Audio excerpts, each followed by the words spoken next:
So there are some examples of government enterprises are the nationalized banks which have been established in our cities and villages.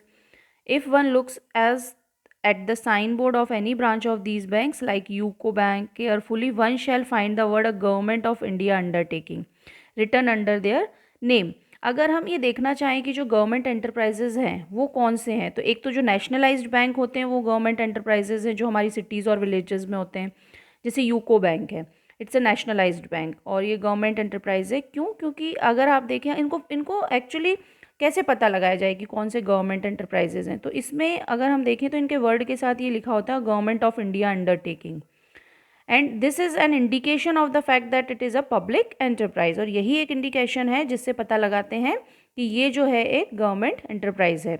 The samples of UCO bank and other public sector undertakings having this symbol are given on the next page, let's have a look. ये देखिए आप UCO bank, इसके नीचे अगर हम देखें तो ये लिखा है a government of India undertaking. यहाँ पे देखो आप NALCO national aluminium company limited ये लिखा है a government of India enterprises. तो इस तरह से ये लिखा होता है जिससे हम ये पता लगा सकते हैं कि हाँ ये गवर्नमेंट एंटरप्राइजेस हैं। यहाँ पे देखें हम Hindustan petroleum corporation limited HP जो है गवर्नमेंट ऑफ इंडिया एंटरप्राइजेज है ना। इधर हम देखें एमएमटीसी, यहाँ पे देखिए गवर्नमेंट ऑफ इंडिया एंटरप्राइजेज। तो आप जितने भी गवर्नमेंट सेक्टर्स देखेंगे पब्लिक सेक्टर्स उसके नीचे लिखा होता है a government of India enterprise, a government of India enterprise. So these are some examples given in your book. So you can easily understand that how we can identify the sector, it's a public or a government. Let's have a look on some public undertakings, PSUs, whose share are actively traded on various stock exchange are given below. Stock exchange में भी देखें हम, तो ये देखिए आप name of public sector Andrew Yule company, Balmer Lawrie investment, BEML, Bharat electronics, Bharat heavy electronics, petroleum corporation है ना, ITI, इंडियन ऑयल कॉरपोरेशन। तो all these are the examples of public sector. Now features of public enterprises. There are some features of public enterprises. Let's have a look. First is state ownership, second is state control. It means government ownership and government control, जो कि हम अभी समझ चुके हैं। Then there is financial freedom, service motive, ये भी हमने अभी देखा। पब्लिक अकाउंटेबिलिटी, पब्लिक को जवाबदेह रहते हैं ये। Bureaucracy in management, harmonious industrial relationship, useful for all the sectors, monopoly in few sectors. So one by one we are going to understand. देखिए स्टेट ओनरशिप में the ownership of the government enterprise is either entirely with the central government, state government or local government, और is held jointly.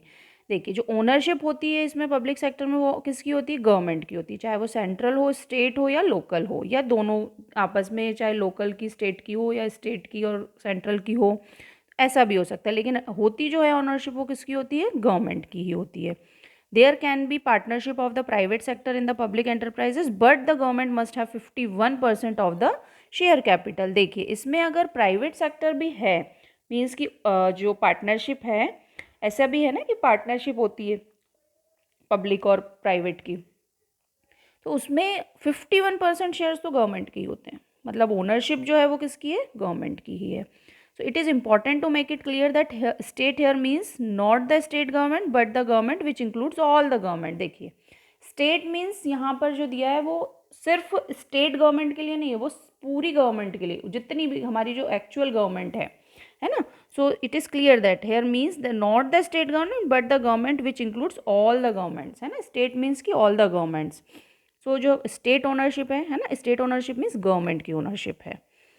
ना state control, अब ownership जब government की है तो of course सी बात है कंट्रोल भी उसको गवर्नमेंट ही करेगा। बहुत ज़रूरी है कि कहीं उसमें कुछ ऐसी एक्टिविटीज़ ना हो रही हों जो हार्मफुल हों पब्लिक के लिए। जो पर्पज़ है गवर्नमेंट सेक्टर का, पब्लिक सेक्टर का, वो है पब्लिक को सर्विस प्रोवाइड करना, रीज़नेबल प्राइस पे सर्विसेज गुड्स प्रोवाइड करना, उसको कंट्रोल करना भी गवर्नमेंट को बहुत इंपॉर्टेंट है। So the management and ownership of the public enterprises are in the hands of the government. Some of the enterprises are established by the government under its own departments. For example, the post and telegraph services are handed over to the post and telegraph department. देखिए हम ये आगे पढ़ेंगे यहाँ पे कुछ ministries और departments होते हैं जो जिसके अंडर में कुछ एंटरप्राइजेस, कुछ वर्किंग एरियाज़ डाल दिए गए हैं। तो वो हम डिटेल में आगे पढ़ने वाले हैं कि कौन से जो हैं वो डिपार्टमेंट्स डिवाइड हैं, है ना। So which is run by the ministry of communication. Similarly some enterprises have been left to the care of some independent boards, like कुछ बोर्ड्स भी हैं जैसे मिनिस्ट्री हैं, ये मिनिस्ट्रीज चलाती हैं, टेलीग्राफ और पोस्ट डिपार्टमेंट है ना, मिनिस्ट्री ऑफ कम्युनिकेशन। ऐसी कॉमर्स एंड इंडस्ट्री है, वो इंडस्ट्रीज़ को देखती है। ऐसे ही यहाँ पे कुछ बोर्ड्स भी हैं, Bhakra Nangal control board, Hirakud control board. So ये जो है वो इंडिपेंडेंट बोर्ड्स हैं जो ये पब्लिक एंटरप्राइजेस भी देखते हैं, but the final control rest with the government. अच्छा, ये ज़रूरी है ना डिवाइड करना। अब पूरा कोई गवर्नमेंट ही नहीं जा के देखेगी तो वो भी डिपार्टमेंट्स बनाएगी, है ना, फिर उस डिपार्टमेंट में पर्टिकुलर उसी टाइप के वर्क्स होंगे, है ना। ऐसे ही डिपार्टमेंट्स बनाए गए हैं, ऐसे ही कुछ बोर्ड्स बनाए गए हैं जो पर्टिकुलर उसी लाइन में वर्क करेंगे। तो ये सारा डिवीजन हम आगे जाके देखने वाले हैं। So there is complete control of government. Actually जो अल्टीमेट कंट्रोल है वो गवर्नमेंट का ही होता है। ये बोर्ड्स बना दें चाहे डिपार्टमेंट्स बना दें, लेकिन इनका कंट्रोल भी किसके हाथ में? गवर्नमेंट के हाथ में। देखिए, फाइनेंशियल फ्रीडम है। Financial freedom in public sector, almost all the financial needs of the public enterprise are met through the investment of capital by the government. देखिए, जो भी इन्वेस्टमेंट है, कैपिटल इन्वेस्टमेंट, अगर कोई एंटरप्राइज स्टार्ट होता है तो उसमें इन्वेस्टमेंट कौन करेगा? गवर्नमेंट ही करेगी, है ना। So these days however they have been permitted to fulfill their financial needs by obtaining capital from the public। अभी ऐसा भी है कि जो फाइनेंशियल नीड है वो पब्लिक को शेयर्स इशू करके, डिबेंचर्स इशू करके भी कंप्लीट किए जा रहे हैं, लेकिन उनकी पॉलिसीज़ जो होती हैं वो बड़ी लिबरल होती हैं गवर्नमेंट सेक्टर की। Therefore the government enterprises mostly get loan and capital from the public, और इस तरह से वो पब्लिक से शेयर्स और डिबेंचर्स इशू करके कैपिटल और लोन लेते हैं to satisfy their financial needs, which is an indication of the financial freedom enjoyed by these enterprises. इस तरह से उन्हें ये फ्रीडम दी जाती है कि वो गवर्नमेंट और पब्लिक दोनों से फाइनेंशियल नीड्स सेटिस्फाई कर सकें। Now service motive. अब इसका जो चीफ पर्पज़ है वो है ही सर्विस मोटिव, लोगों को सर्विस प्रोवाइड करना चीप रेट्स पे और गुड्स प्रोवाइड करना। So the chief purpose of the establishment of the government enterprises is to serve society. ये हमें याद रखना है कि जो प्राइवेट सेक्टर्स हैं उनका प्रॉफिट अर्न करना है, बट हाँ, पब्लिक सेक्टर का सर्विस देना, सोसाइटी को सर्व करना सोसाइटी को। A private enterprises is establish only where there is some possibility और hope of profit, but government enterprise is established for the service of society even if there is loss in that establishment। Public accountability. देखिए, जो public sector है वो किसको accountable होंगे? Accountable होना यानी answerable होना। किसको आंसरेबल होंगे? पब्लिक को ही आंसरेबल होंगे। लेकिन जब एक प्राइवेट एंटरप्राइज ओपन होता है तो वो किसको आंसरेबल होता है? उन इंडिविजुअल्स को जिनके साथ वो वर्क कर रहा है ना। वो तो कुछ ही इंडिविजुअल्स को आंसरेबल होगा, बट जो पब्लिक सेक्टर है वो किसको आंसरेबल होगी? पब्लिक को। पब्लिक के लिए काम कर रही है तो उसे जवाब भी पब्लिक को ही देना है अगर कुछ लॉस होता है या कुछ भी उस सेक्टर में गड़बड़ होता है, जो भी है। So the private enterprises are accountable for their progress only to a few individuals, specially their owners. जो प्राइवेट एंटरप्राइज में लोग वर्क करते हैं वो किसको अकाउंटेबल होते हैं?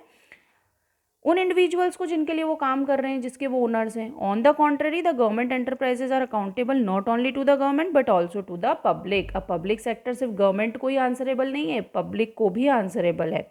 सो the elected representative of the people criticise their success और failure in the parliament and in the state assemblies. और तभी अगर आपने देखा हो तो पार्लियामेंट में डिबेट्स होते हैं और एक दूसरे को ब्लेम किया जाता है या एक दूसरे को क्रिटिसाइज किया जाता है कि आपका वर्क ऐसा है, आपका वर्क ऐसा है, आपने ये नहीं किया, आपने वो नहीं किया। So that's why. Now bureaucracy in management. Bureaucracy means कि जो गवर्नमेंट सेक्टर है उसमें कुछ एडमिनिस्ट्रेटिव ऑफिसर्स होते हैं, ये हम भी जानते हैं कि वो ही मेनली डिसीजंस लेते हैं। So there is bureaucracy definitely in management. Since the public enterprises are established by the government, their management is run by the administrative officers. जो वहाँ पे काम करते हैं, सरकारी जो एम्प्लॉयज़ होते हैं, जो उनके गवर्नमेंट के ऑफिसर्स होते हैं, वही इनको कंट्रोल भी करते हैं एंटरप्राइजेस को। So they run these enterprises in accordance with the rules and regulation, as a result of which the decisions are often inflexible. अब क्या होता है, ये जब वर्क करते हैं गवर्नमेंट एम्प्लॉयज़, तो हम भी जानते हैं कि इनके जो डिसीजंस होते हैं वो बड़े इनफ्लेक्सिबल होते हैं, एकदम से डिसीजंस नहीं आते हैं. It is only because of this characteristic that the decisions in these enterprises are not taken quickly as in case of private sector.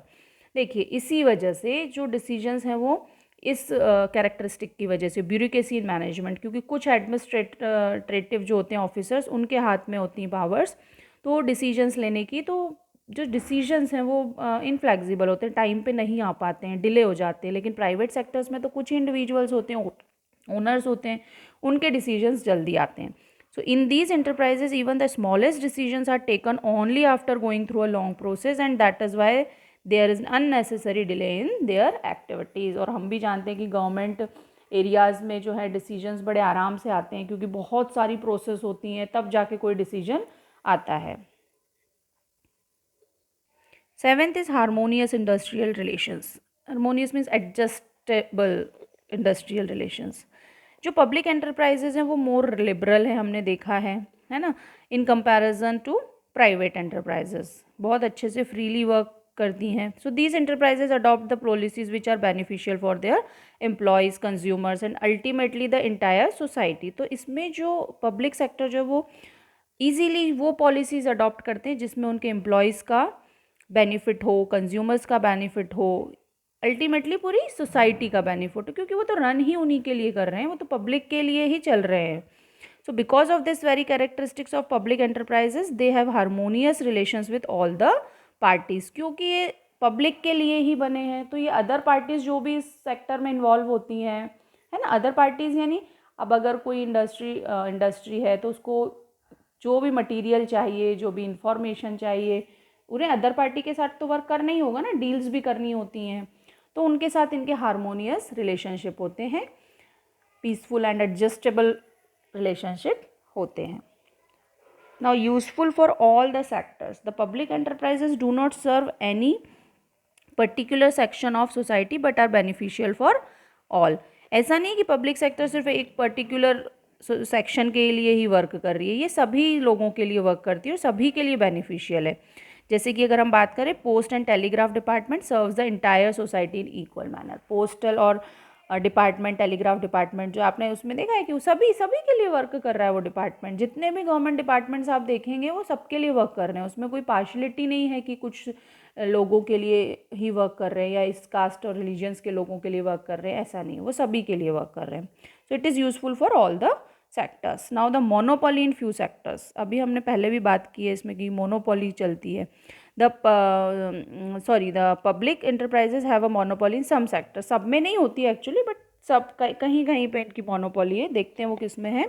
Monopoly means that some particular industries can be establish only in the public sector. अब देखिए, monopoly means यहाँ पे क्या है कि कुछ industries ऐसी हैं जो सिर्फ पब्लिक सेक्टर ही अलाउ करता है कि हम ही इस्टेब्लिश करेंगे. सो फॉर एग्जांपल, जैसे कि द रेलवेज जो है हमेशा गवर्नमेंट के अंडर में रहता है. पोस्ट एंड टेलीग्राफ सर्विसेज हमेशा गवर्नमेंट के अंडर में. तो ये कुछ एक ऐसे डिपार्टमेंट्स हैं, सेक्टर्स हैं जिसको गवर्नमेंट अपने ही हाथ में रखता है. It is important from the point of view of social service. क्यों? क्योंकि ये सब सोशल सर्विस प्रोवाइड करते हैं. Because these industries do not yield much profit and are therefore of not much interest for private sector enterprises. और ये services सब सारी पब्लिक तक पहुंचाना बहुत ही इंपॉर्टेंट है. जो बेसिक नीड्स हैं, कम्युनिकेशन है, रेलवे जो ट्रांसपोर्टेशन है, सो ये पब्लिक तक पहुंचाना रीज़नेबल रेट पे पब्लिक के वेलफेयर के लिए, ताकि हर एक ग्रेड का पर्सन जो है इनसे इस फैसिलिटी को एंजॉय कर सके. तो इसलिए गवर्नमेंट ने कुछ जो सेक्टर्स हैं उसमें अपना ही हैंड रखा हुआ है, अपना ही कंट्रोल रखा हुआ है. I hope all the features are clear.